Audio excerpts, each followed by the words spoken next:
Of E geography. तो third position पे आए हैं department of geography. Second prize जाता है department of sociology.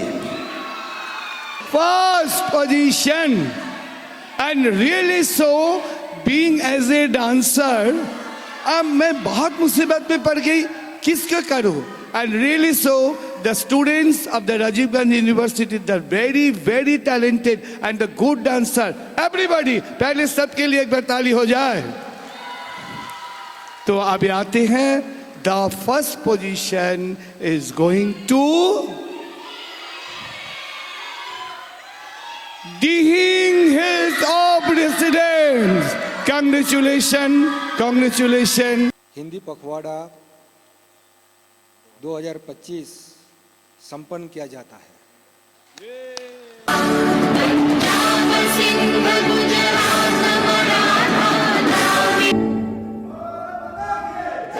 Closing ceremony का जरा हमें विस्तार से बता दीजिए आज के प्रोग्राम को लेकर के। जो हिंदी पखवाड़ा राजीव गांधी विश्वविद्यालय में हिंदी प्रकोष्ठ द्वारा आयोजित किया गया था 14 सितंबर से 26 सितंबर का, जिसका आज समापन समारोह था, जिसका समापन माननीय कुलपति महोदय ने किया। उन्होंने घोषणा किया कि हिंदी पखवाड़ा 2025 यहीं पर संपन्न होता है। तो मैम इसमें कितना चैलेंजेस रहा होगा, क्योंकि फोर्टनाइट इसमें इतना लॉन्ग से किया गया है। बहुत सारे चैलेंजेस रहे, बहुत सारी चुनौतियाँ आई, जिसे मैंने बहुत ही सकारात्मक रूप में लिया, क्योंकि मेरे अकेले और मेरी पूरी टीम जो है उसके लिए बहुत ही चुनौती रहा कि इतने विभाग, लगभग 40 से ऊपर विभाग है, 40 से ऊपर प्रकोष्ठ है, उन सभी को उनके साथ कोऑर्डिनेट करना, समन्वय करना एक चुनौतीपूर्ण कार्य था। परंतु विश्वविद्यालय परिवार ने, प्रशासन ने और ख़ास तौर पर स्टूडेंट्स ने बहुत साथ दिया इस कार्यक्रम को सफल बनाने में। मुझे लगता है राजीव गांधी विश्वविद्यालय में जितने छात्र हैं वे सभी धन्यवाद के पात्र हैं। तो मैम आने वाले कल को इसको इस प्रकार का और करेंगे कि नहीं? ये एक रूटीन कार्यक्रम है और एक प्रोटोकॉल कार्यक्रम है। जिस तरह से विश्वविद्यालय कुलगीत के साथ इस कार्यक्रम का आरंभ हुआ, उसी तरह समापन भी राष्ट्रगान के साथ हुआ।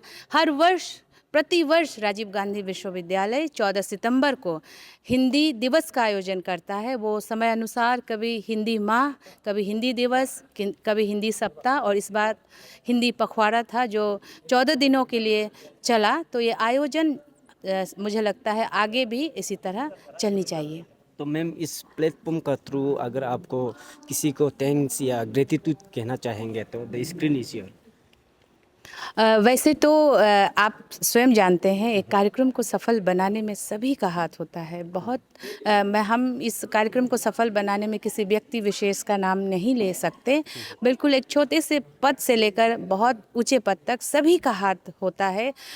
विशेष रूप से जो विश्वविद्यालय के अथॉरिटी है और जो यहाँ के संकाय सदस्य है, प्रोफेसर्स है और मेरी पूरी टीम, और जो मीडिया, आपके जैसे जो मीडिया हाउस आए हुए हैं, दूरदर्शन भी आए हुए थे, ऑल इंडिया रेडियो भी और ये MPL चैनल भी, क्योंकि मीडिया एक माध्यम है जिससे हम जन जन से जुड़ सकते हैं और कोई भी सूचना हो, कोई भी कार्यक्रम हो, वो कार्यक्रम या वो सूचना जन समूह तक पहुंचने का एक साधन है। इसीलिए मैं आप सभी को भी धन्यवाद करती हूं। और वाकई में विश्वविद्यालय के जो छात्र हैं वे जैसे पुराने दिनों में जो छात्र हमारे बैच के या हमारे पहले वाले बैच के होते थे वैसे नहीं हैं। आज के जो नवीन बच्चे हैं वे बहुत ही क्रिएटिविटी उनके अंदर है।